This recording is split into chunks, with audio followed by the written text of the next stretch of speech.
All right, guys, Bitcoin pumped today. Back up to 26,000. Took them 2 days, only 2 days to get back from the 25,000 thing caused by the SEC and the Fed. Why is it pumping? Well, let me tell you why. It's because of BlackRock. And it's because they filed a Bitcoin ETF. Yes, some people are saying it's a trust, but if you actually read the filing, the name is a trust, but it actually mentions ETF like 35, 40 times. For all intents and purposes, this is an ETF.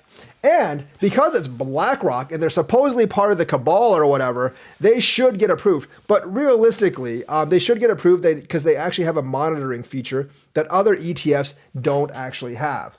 So a lot of you that are focused on privacy will not like this feature, but realistically, these ETF projects were never actually made to be private anyways.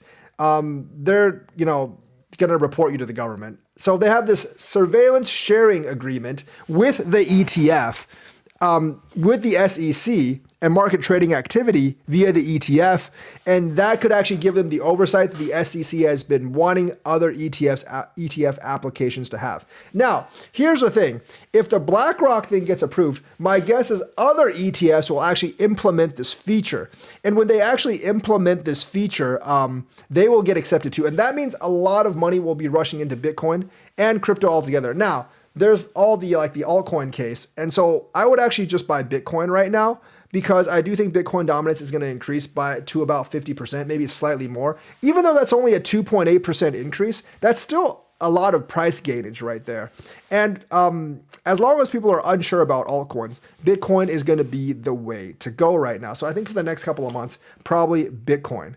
But either way, that's a lot of money coming into crypto because remember, these are spot Bitcoin ETFs. These are not futures ETFs. Futures ETFs just have to be backed by the value of futures contracts. You don't actually have to buy physical Bitcoins to back futures ETFs. But for BlackRock and other spot ETFs, they have to actually buy Bitcoin to actually support their ETF. So the more people that get in and buy these ETFs, and by the way, institutions will buy these ETFs because the regulatory concerns, I think, prevent them from buying Bitcoin directly. They'll buy these ETFs, and BlackRock will have to buy Bitcoin to back like physical Bitcoin, not those crappy futures. Actual physical Bitcoin, BlackRock will have to buy to actually support its ETF. And because they'll have to buy actual physical Bitcoin to support their ETF, that will raise Bitcoin's prices up. The more physical BTS we have, spot BTS we have, ETFs we have, the higher Bitcoin price will rise. And I think it will drag all the altcoins. So that's why it's pumping, because people expect this to go through. And that could start a new age for Bitcoin where institutions can actually completely indirectly buy Bitcoin via these instruments like spot ETFs. And the more that they get bought, the more these institutions have to buy Bitcoin and the more price goes up. So that's why this is exciting. So I think if BlackRock's application goes through, and because they're part of the cabal, they should actually go through, that could mean trigger a new bull run for just Bitcoin. Maybe not the altcoins, but for just Bitcoin. So that's why we're going up. Like and subscribe. Hit that bell notifications button. Thank you and have a nice day.